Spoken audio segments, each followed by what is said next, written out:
আসসালামু আলাইকুম সবাইকে। তো আজকে আমরা স্থির তড়িৎ থেকে আসা খুবই সুন্দর কনসেপ্টের একটা ম্যাথ দেখব।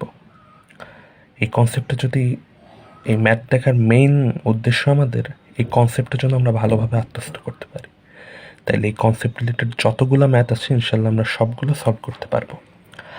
আর মজার একটা বিষয় হচ্ছে এই কনসেপ্টটা বোঝানোর পর, এই ক্লাসটা করার পর আমি আপনাদের জন্য ক্যাপশনে একটা প্র্যাকটিস প্রবলেম বলতে পারেন, তার একটা পিডিএফ দিয়ে দেবো। অবশ্যই সেগুলো ট্রাই করবেন, তাহলে এই কনসেপ্ট রিলেটেড কোনো ম্যাথেই ইনশাল্লাহ আটকাবেন না। আর এটা যেহেতু আমার প্রথম ভিডিও, হয়তো অনেক কিছু ভুল হবে, ম্যাক্সিমামই হয়তো ভুল বলবো অথবা কথায় জড়তা আসতে পারে।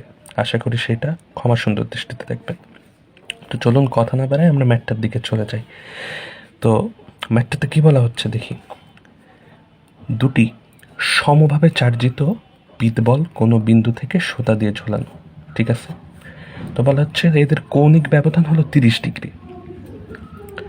অন্য একটি তরলে যখন এদেরকে নিয়ে যাওয়া হয় তখন তাদের কৌণিক ব্যবধান একই থাকে। আমাদের বের করতে বলছে তরলের তড়িৎ মাধ্যমাঙ্ক কত। যারা মোটামুটি স্থির তড়িৎ পড়ছেন তাদের তড়িৎ মাধ্যমাঙ্ক সম্পর্কে একটা আইডিয়া আছে, কিন্তু আমি তড়িৎ মাধ্যমাঙ্ক জিনিসটাকে হালকা করে একটু আলোচনা করে নিই, তাইলে একটু রিভাইজ হয়ে যাবে বা মাথায় আসতে মাথায় ভালোভাবে আসবে আর কি। তো চলুন আমরা তড়িৎ মাধ্যমাঙ্ক জিনিসটা একটু হালকা করে দেখি। তো তড়িৎ মাধ্যমাঙ্কের কয়েকটা নাম আছে, দেখুন আমি এখানে লিখে রাখছি। তড়িৎ মাধ্যমাঙ্ক, আপেক্ষিক ভেদনযোগ্যতা বা ডাইইলেকট্রিক ধ্রুবক, এগুলো তড়িৎ মাধ্যমাঙ্ককে মূলত প্রকাশ করা হয় কে দ্বারা। এখন এই জিনিসটাকে সেটা আমরা বুঝাই। ধরি আমাদের কাছে দুইটা পয়েন্ট চার্জ আছে, একটা চার্জের নাম হলো Q1, আরেকটা চার্জের নাম Q2। আমরা ধরলাম এরা পরস্পর থেকে আর পরিমাণ ডিস্টেন্সে আছে এবং এই চার্জ দুটা শূন্য মাধ্যমে আছে, ঠিক আছে। তো আমরা যারা কুলম্বের সূত্র জানি তারা অবশ্যই জানি যে এই চার্জদ্বয় পরস্পরকে আকর্ষণ বা বিকর্ষণ করে। আকর্ষণ করে কখন? যখন চার্জ দুইটা বিপরীতধর্মী হয়, এবং বিকর্ষণ করে কখন? যখন চার্জ দুইটা সমধর্মী হয়। এগুলো একদম বেসিক কথাবার্তা, এগুলো সবাই জানে। আমি একবারে লিখি, এখানে চার্জদ্বয় যে বলে পরস্পরকে আকর্ষণ বা বিকর্ষণ করে, আমরা সেই বলটাকে ধরে নিলাম F0। সেটা হবে চার্জদ্বয়ের যে গুণফল তাদের সমানুপাতিক, এবং চার্জদ্বয়ের যে মধ্যবর্তী দূরত্ব আর তার বর্গের ব্যস্তানুপাতিক। এগুলো যেহেতু একদম বেসিক কথাবার্তা, এগুলো আমি নিয়ে বেশি পেঁচাচ্ছি না। তো আমরা যদি সমানুপাতিক চিহ্নটা উঠাই দিই তো আমাদেরকে একটা ধ্রুবক নিতে হবে। সেই ধ্রুবকটা আমি পরে লিখতেছি। তো আমি সমানুপাতিক চিহ্ন উঠাই, লিখব Q1 Q2 divided by R², ঠিক আছে।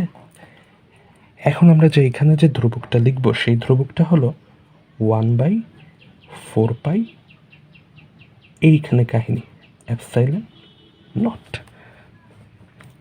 আমাদের মেন কথাবার্তা হবে এই এপসাইলন নট দ্বারা।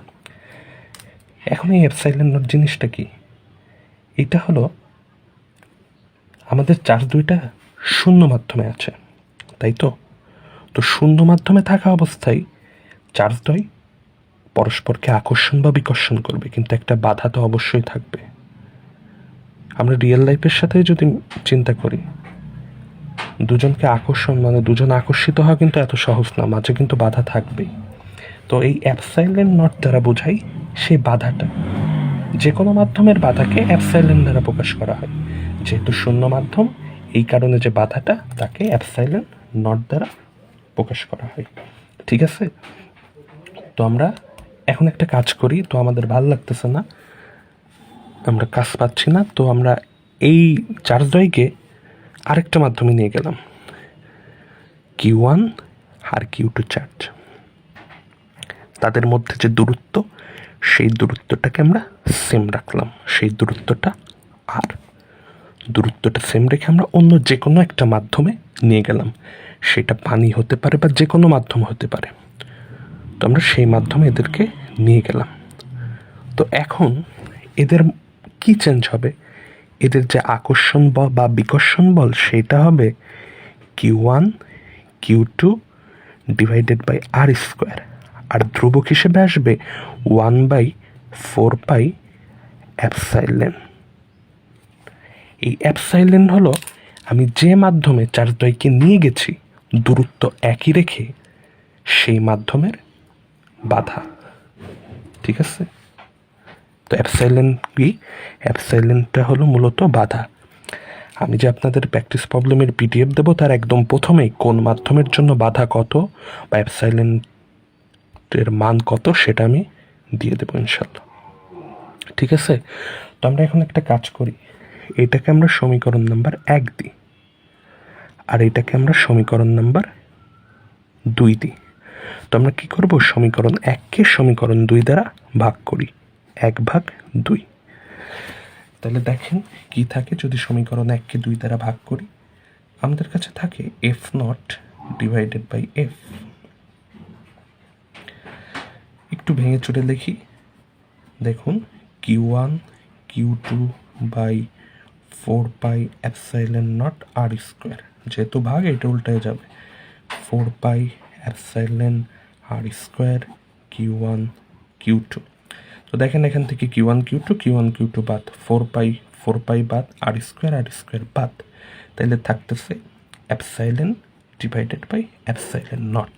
এটাকেই আমরা বলি তড়িৎ মাধ্যামাঙ্ক বা আপেক্ষিক ভেদনযোগ্যতা বা ডাইইলেকট্রিক ধ্রুবক। তো আমি যদি সূত্র হিসেবে লিখতে চাই এই বক্সটা মনে রাখলেই হবে, F0/F equal to epsilon by epsilon naught equal to K. Math করার জন্য এই সূত্রটা যদি মাথায় রাখেন তাইলেই হবে। তো আমি একটু হালকা করে আবার বলি তড়িৎ মাধ্যামাঙ্ক জিনিসটা কি। তড়িৎ মাধ্যামাঙ্ক হলো, আপনি যদি অ্যাপসাইলেন নিয়ে সংজ্ঞা দিতে চান বা ভেদনযোগ্যতা দিয়ে সংজ্ঞা দিতে চান, সেটা হলো যে কোনো মাধ্যমের ভেদনযোগ্যতা অ্যাপসাইলেন্ট আর শূন্য মাধ্যমের ভেদনযোগ্যতার যে অনুপাত তাকে আমরা আপেক্ষিক ভেদনযোগ্যতা কে দিয়ে লিখি। আর যদি বল দিয়ে সংজ্ঞা দিতে চান তাইলে পারে শূন্য মাধ্যমে যে কোনো দুইটা চার্জের মধ্যকার বল আর অন্য যে কোনো মাধ্যমে দুইটা চার্জের মধ্যকার যে বল তাদের অনুপাতকে আমরা আপেক্ষিক ভেদনযোগ্যতা বা ডাইইলেকট্রিক ধ্রুবক কে দ্বারা ডিনোট করি। আশা করি আমি খুবই অল্প সময়ে নিয়েছি, অল্প সময়ের ভেতরে বোঝানো একটু কষ্টকর, তাও আশা করি আমি কনসেপ্টটা বোঝাইতে পারছি। তো যেহেতু এই কনসেপ্টটা বুঝাইলাম, এই কনসেপ্টের দুইটা ছোট্ট ম্যাথ করি তাহলে আরও একটু ক্লিয়ার হবে, তারপর আমরা আমাদের ওই প্রথম ম্যাথে যাব যে ম্যাথ করার জন্য আমাদের এত দূর আসা। তো ঠিক আছে, তো আমরা ওই দুইটা ম্যাথে চলে যাই। তো এখানে আমরা দুইটা ম্যাথ লিখে রাখছি, একটু আমরা পড়ার চেষ্টা করি। দেখুন 1 নম্বর ম্যাথ বলা হচ্ছে শূন্য মাধ্যমে দুটি চার্জ পরস্পরকে যে বলে আকর্ষণ করে অন্য একটি মাধ্যমে একই দূরত্বে, এই কথাটা একটু মাথায় রেখেন, পূর্বের অর্ধেক বলে আকর্ষণ করে, মাধ্যমের তড়িৎ মাধ্যামাঙ্ক কত। তো ম্যাথটাতে আমাদেরকে বের করতে বলছে মাধ্যমের তড়িৎ মাধ্যামাঙ্ক বা কে এর মান। তো কে এর জন্য আমরা দুইটা সূত্র শিখে এলাম, একটা হলো F0 divided by F equal to epsilon by epsilon naught. তো আমরা এখানে দেখবো আমরা কোন সূত্রটা খাটাইতে পারি। আমাদের প্রশ্নে দেখুন বল নিয়ে কথাবার্তা বলা আছে যে শূন্য মাধ্যমে দুটি চার্জ পরস্পরকে যে বলে আকর্ষণ করে অন্য মাধ্যমে একই দূরত্বে পূর্বের অর্ধেক বলে আকর্ষণ করে।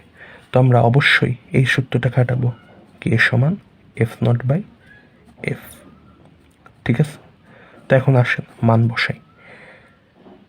শূন্য মাধ্যমে যে বলে আকর্ষণ করে আমরা সেটাকে ধরলাম F0, আর অন্য একটি মাধ্যমে একই দূরত্বে পূর্বের অর্ধেক বলে আকর্ষণ করে।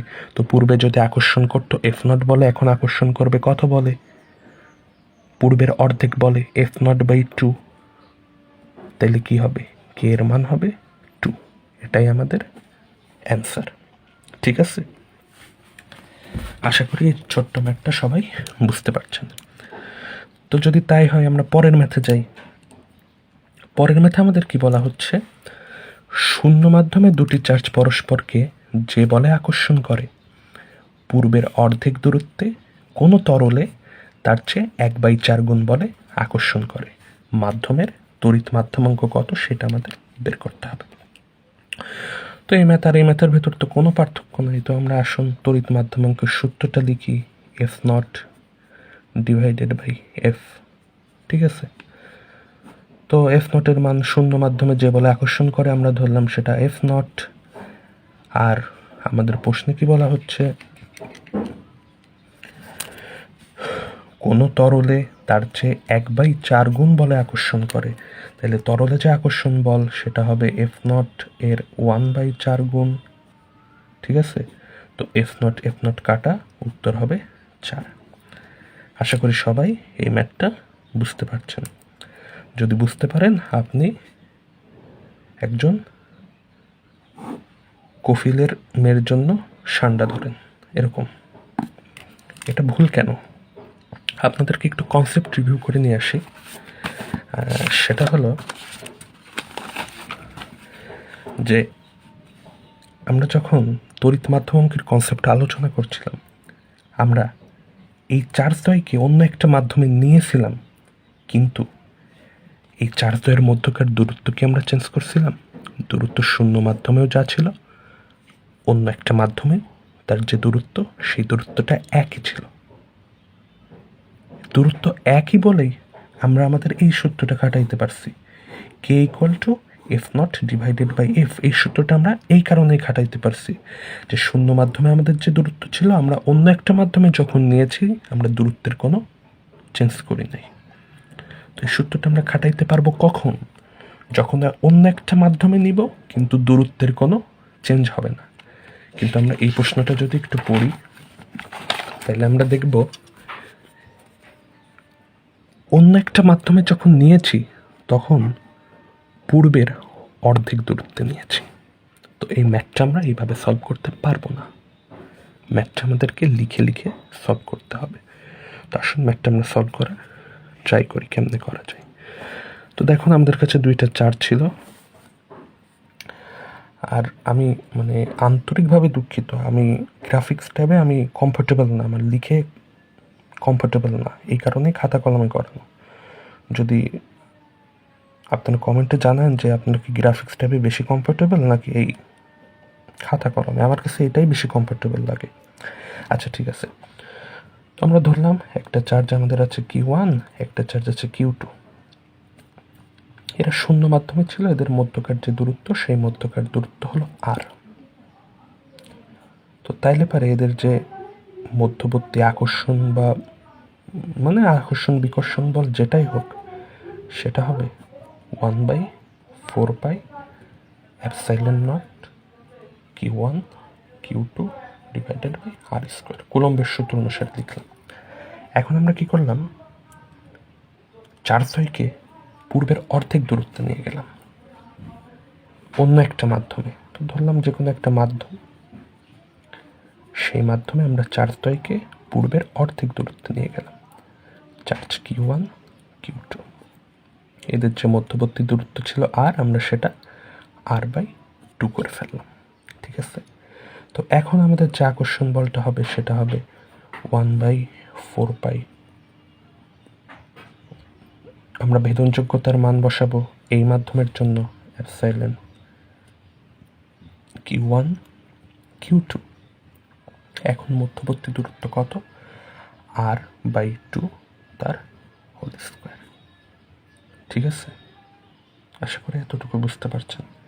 এখন আমরা একটা কাজ করি, এটাকে সমীকরণ নাম্বার 1 দিই আর এটাকে সমীকরণ নাম্বার 2 দিই। আমরা সমীকরণ 1কে সমীকরণ 2 দ্বারা ভাগ করি।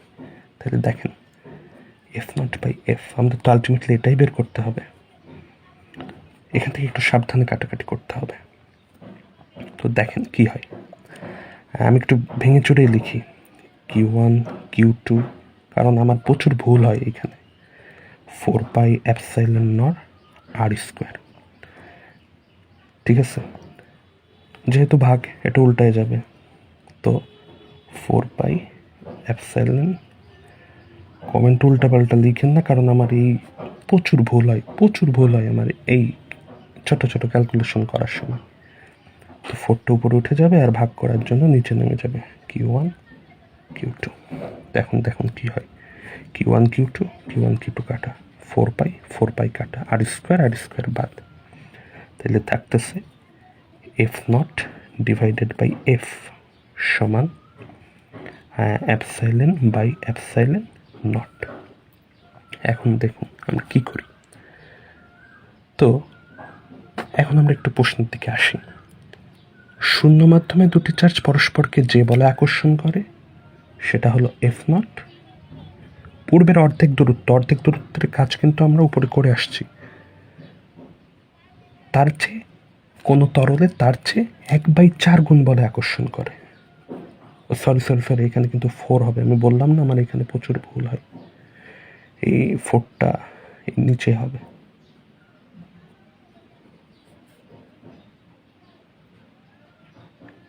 ঠিক আছে, তো তাইলে পারে এফ এর মান হবে F0 গুণ 1/4 equal to epsilon by epsilon naught. দেখুন F0 বাদ, নিচে 4 আছে, এটা আমার মনেই থাকতেছে না। আচ্ছা, তাহলে এই 4টা যদি উপরে উঠে যায় আমরা লিখতে পারি 4 equal to epsilon by 4 epsilon naught. তো এবার দেখুন এপসাইলন বাই এপসাইলন নটের মান হবে 4 × 4 ইকুয়াল টু 16। আর আমরা এটা সমানই তড়িৎ মাধ্যমাঙ্ক কে লিখতে পারি। তো এটাই হবে আমাদের কে এর মান।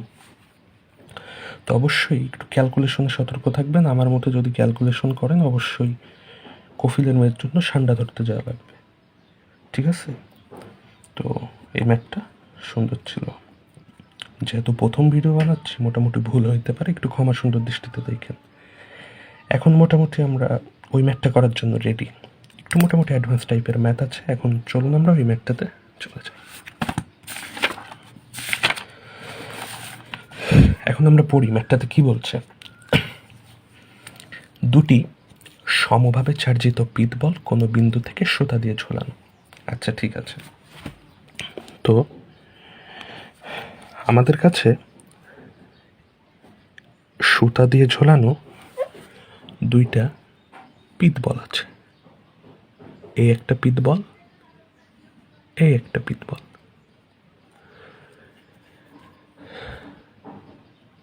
দুইটাই সমভাবে চার্জিত, তো এটার চার্জ যদি কিউ হয় অবশ্যই এটার চার্জ হবে কিউ।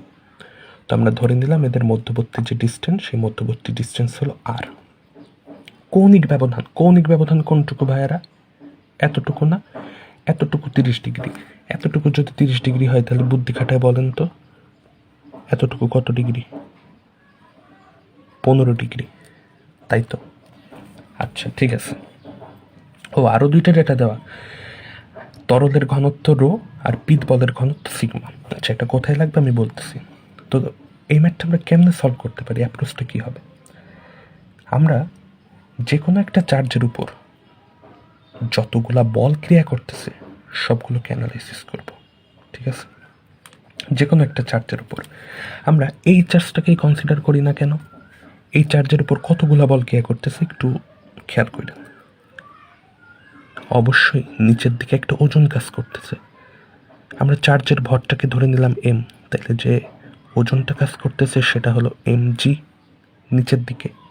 এখন এই চার্জটাকে সমধর্মী চার্জ যেহেতু এই বরাবর বিকর্ষণ করতেছে, তাই তো এটা যেহেতু বিকর্ষণ করতেছে কোন বলে আমরা সেটাকে ধরে নিলাম F0। আশা করি বুঝতে পারতেছেন। আমাদের এই ম্যাথটা সলভ করার অ্যাপ্রোচ কি? যে কোনো একটা চার্জের উপর যতগুলো বল ক্রিয়া করতেছে সবগুলোকে অ্যানালাইসিস করা। তো আমরা দুইটা বল পেলাম, এখন আমরা খুঁজি আর বল আছে কিনা। দেখুন সুতা দিয়ে যেহেতু চার্জ দুইটাকে ঝোলানো আছে, সুতার একটা টান বল আছে না এই বরাবর, সেই টান বলটাকে আমরা ধরলাম টি। ঠিক আছে, এই সুতার টান বলটাকে আমরা টি ধরলাম। এখন যারা ভেক্টর পড়ছেন তারা তো বুঝে গেছেন এখানে আমি কি করতে চাইতেছি, তাই না? তো আমরা টি এর দুইটা উপাংশ করি। এই অ্যাঙ্গেলটা যদি 15 ডিগ্রি হয় তাহলে বিপ্রতীপ কোণের কারণে এই অ্যাঙ্গেলটাও 15 ডিগ্রি, তাই তো? তাইলে এই বরাবর আমাদের যে সুতার টান তার একটা উপাংশই বরাবর, আর একটা উপাংশই বরাবর। যারা ভেক্টর পড়ছেন তাদের কাছে রিলেট করতে ইজি, কিন্তু যারা ভেক্টর পড়েন নাই আমি সহজভাবেই বলতেছি। তো এইটা যদি 15 ডিগ্রি হয় তাহলে এই উপাংশের মান কত ভাইয়েরা? টি কস 15 ডিগ্রি। আর এই বরাবর উপাংশ কত? টি সাইন 15 ডিগ্রি। ঠিক আছে, এখন দেখি কি করা যায়। আমাদের যে চার্জটা, সেই চার্জটা কিন্তু আলটিমেটলি স্থির আছে, তাই তো? আমাদের যে চার্জ, সেই চার্জটা আলটিমেটলি স্থির আছে। তো চার্জটা স্থির থাকবে কখন? যখন চার্জের উপর নিট বল যেটা, সেটা শূন্য হবে। তো চার্জের উপর এই বরাবর যে বল আর এই বরাবর যে বল সেটা যদি সমান থাকে, এই বরাবর যে বল এই বরাবর সেই বলটাও যদি সমান থাকে, তখনই তো চার্জটা স্থির থাকবে। তো সেই কনসেপ্ট কাজে লাগাই তো আমরা অবশ্যই এখান থেকে লিখতে পারি T sine 15 degree equal to F nought, তাই তো? আবার লিখতে পারি T cos 15 degree equal to MG. আবারও বলছি ভাইয়া, যেহেতু প্রথম ভিডিও বানাইতেছি, অনেক মুখ থেকে ভুলভাল কথা বের হয়ে যেতে পারে, ওটা আমলে নেওয়ার দরকার নেই। তো দেখুন এখন আমরা কি করি, এটাকে সমীকরণ 1 দিলাম, এটাকে সমীকরণ 2 দিলাম। তো 1 আর 2 ভাগ করি, তাহলে কি দেখেন টি কাটা চাইতে চাই sine 15 cos 15 tan 15 degree equal to F naught divided by MG. এটাকে আমরা সমীকরণ নাম্বার 3 দিলাম। তো ঠিক আছে, আমরা কি করলাম আশা করি বুঝতে পারছেন। এখন আমরা কি করছি, আমরা স্থির না, আমরা সবসময় ছুটে বেড়াই। তো আমরা এই ব্যবস্থাটাকে একটা তরলে নিয়ে গেলাম। এই হলো সেই তরলটা, এই পুরা ব্যবস্থাকে আমরা একটা তরল নিয়ে গেলাম। তো আঁকি যেমন আছে, দুইটা সমভাবে চার্জিত পিত বল এইখানে আর এইখানে, এইটার চার্জ কিউ, এটার চার্জ কিউ, এদের মধ্যবর্তী দূরত্ব একই রাখছি। আর কৌণিক ব্যবধানও একই থাকবে 30 ডিগ্রি। যদি 30 ডিগ্রি হয় তাহলে আমরা তো বুঝতেই পারছি, এটা যদি 30 ডিগ্রি হয় তাহলে পারে এই অ্যাঙ্গেলটা 15 ডিগ্রি হবে। এখন আমরা আবার অ্যানালাইসিস করব যে কোনো একটা চার্জের উপর কয়টা বল ক্রিয়া করতেছে। তো আসুন আমরা অ্যানালাইসিস করি। চার্জের ওজন কাজ করতেছে নিচের দিকে এমজি। এই চার্জটা এই চার্জকে এই বরাবর বিকর্ষণ করতেছে, আমরা ধরলাম সেটা হলো এফ বলে। সুতার টান ক্রিয়া করতেছে এই বরাবর টি। টি এর যদি আমরা উপাংশ বানাইতে চাই, উপাংশ নিয়ে যদি আপনাদের বেসিকে কোনো সমস্যা থাকে অবশ্যই বললেন, আমি একটা ভিডিও আনার চেষ্টা করব। এই অ্যাঙ্গেলটা 15 ডিগ্রি হবে, তাহলে এটা হবে টি কস 15 ডিগ্রি, আর এই বরাবর হবে টি সাইন 15 ডিগ্রি। এখন প্রশ্ন, এই চার্জের উপর কি আর কোনো বল আছে? অবশ্যই আছে, সেই বলটা হলো প্লবতা। প্লবতা বা তরলের ঊর্ধ্বমুখী বল ক্রিয়া করবে উপর বরাবর, সেই প্লবতা বলটা ইউ। আশা করি প্লবতা বল সম্পর্কে মোটামুটি একটা আইডিয়া আছে। তো এইখান থেকে আমরা লিখতে পারি না, যেহেতু চার্জটা স্থির আছে তাহলে তো আমরা অবশ্যই লিখতে পারি, দেখুন আগের ম্যাথের মতো T sine 15 degree equal to F. আর এইবার উপরে কাজ করতেছে দুইটা বল, T cos 15 degree plus U equal to MG. তো এখন আমরা কি করবো, দুইটাকে ভাগ দিই। যদি ভাগ দিই তো আমরা এখান থেকে টি কস 15 ডিগ্রিকে বাম পাশে রাখি, তাহলে আমাদের ভাগ করতে সুবিধা হবে। ইকুয়াল টু এমজি মাইনাস এই যে প্লবতা বল, সেই প্লবতা বল ইউ। তো তো এটাকে আমরা সমীকরণ নাম্বার 4 নাম দিই, আর এটাকে আমরা সমীকরণ নাম্বার 5 নাম দিই। এখন আমরা একটা কাজ করি, সমীকরণ 4কে সমীকরণ 5 দ্বারা ভাগ করি, তাহলে দেখুন কি আসে।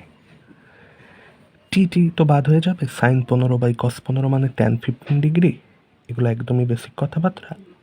আর উপরে থাকতেছে এফ, নিচে mg মাইনাস ইউ। তো আমরা আরেকটা সমীকরণ পেলাম, এটাকে সমীকরণ নাম্বার 6 নাম দিই। এখন কি করতে পারি আমরা একটু দেখুন, এটাও tan 15, এইটাও tan 15, তো আমরা কি আমাদের কমন সেন্স দিয়ে লিখতে পারি না f0/mg equal to f/mg minus you?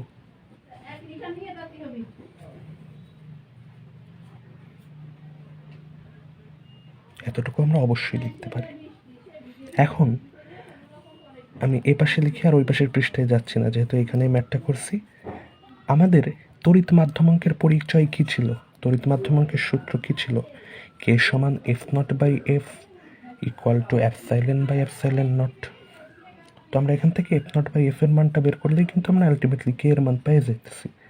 তো দেখুন কি হবে, f0/f যদি বের করি, উপরে হবে mg, নিচে হবে mg মাইনাস ইউ। তো দেখুন এতটুকু সমানই তো আমরা কে লিখতে পারি, তাই তো? কে। এখন আমাদের এতটুকুর মান বের করতে হবে। আচ্ছা, এখানে এম এর পরিচয় কি? এম এর পরিচয় হলো পিত বলের ভর। তো এরকম আপনারা প্রচুর ম্যাথ দেখবেন যে প্রশ্নে ভর দেওয়া নেই, কিন্তু আরেকটা ডেটা দেওয়া আছে, সেই ডেটাটা হলো ঘনত্ব। এই যে এখানে পিত বলের যে ঘনত্ব, সেই পিত বলের ঘনত্ব দেওয়া আছে। আচ্ছা, প্রশ্নে ঘনত্ব দেয়া, আমাদেরকে ভর বের করতে হবে, তাহলে আমাদের মাথায় একটা ফর্মুলা খেলতেছে না? সেটা কি? M equal to rho V, একদম কিন্তু পিচ্ছিকালের ফর্মুলা, তাই তো? বস্তুর আয়তন কোন বস্তুর ঘনত্ব। তো আমরা এখানে লিখতে পারি না, যেহেতু পিত বলের ভর, তাইলে পিত বলের ঘনত্ব রো, আর আমরা ধরলাম পিত বলের যে আয়তন, সেই আয়তনটা ভি, রো ভি জি। নিচেরটাও আমরা সেভাবে লিখতে পারি, রো ভি জি। এখন ইউ এর পরিচয়ে আসি। ইউ কি ছিল? প্লবতা। প্লবতা জিনিসটা আমি এক কথাই বলি, অনেক বড় কনসেপ্ট এবং সুন্দর কনসেপ্ট, আমি এক কথাই বলি। প্লবতা হইতেছে বস্তুর সম আয়তন তরলের ওজন।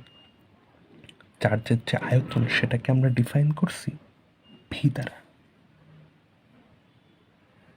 বস্তুর সম আয়তন তরলের ওজন, যে আয়তন, সেটাকে আমরা ডিফাইন করছি ভি দ্বারা। তো তাকে যদি রো দ্বারা গুণ করি, তাহলে কি রো ভি। যদি ওজনে কনভার্ট করতে চাই, তাইলে তার সাথে কি জি গুণ করব না? আবার বলি, যেহেতু প্লবতার কনসেপ্ট অনেক ভ্যাস্ট, এক কথায় বলা খুব কষ্ট, তাও এটা মনে রাখেন, বস্তুর সম আয়তন ভি, তরলের ওজন, তরলের ঘনত্ব গুণ তরলের আয়তন, তাহলে কি তরলের ভর পাইতেছি, তার সাথে যদি জি গুণ করি, তাহলে কি তরলের ওজন পেয়ে যাব। ঠিক আছে, এখন দেখুন কি করা যায়, কি কমন যায় দেখুন, নিচ থেকে কিন্তু ভিজে কমন যায়। ভিজে যদি কমন যায়, তাইলে থাকে কি সিগমা মাইনাস রো, আর এখানে থাকে ভিজি। তো দেখুন রো ভিজি, সরি ভিজি বাদ, তাহলে কে এর মান হবে সিগমা মাইনাস রো। এই সিগমা কি ছিল? সিগমা ছিল পিত বলের ঘনত্ব। পিত বলের ঘনত্বের মান আমরা বসাই 1.3, আর রো হলো 0.3। তো এতটুকু যদি ক্যালকুলেশন করি, আমাদের দেখুন মান চলে আসতেছে 1.3। আশা করি বুঝতে পারছেন, আমাদের কে এর মান 1.3। এই ম্যাথটা কিন্তু অনেক সুন্দর ম্যাথ, এবং যে কোনো বছর, এখন যেহেতু রুয়েট চুয়েট সব জায়গাতে তো রিটেন পরীক্ষা হইতেছে, বইটা তো রিটেন পরীক্ষায়, এই ম্যাথটা যে কোনো বছর কিন্তু চলে আসতে পারে। খুবই সুন্দর কনসেপ্টের একটা ম্যাথ। যাই হোক, আজকের মতো এতটুকুই। আবার সবার কাছে ক্ষমা চাইতেছি, যেহেতু প্রথম ভিডিও, হয়তো মানে গুছিয়ে বলতে পারি নাই, অনেক কিছু বলতে চাইছিলাম কিন্তু গুছিয়ে বলতে পারি নাই।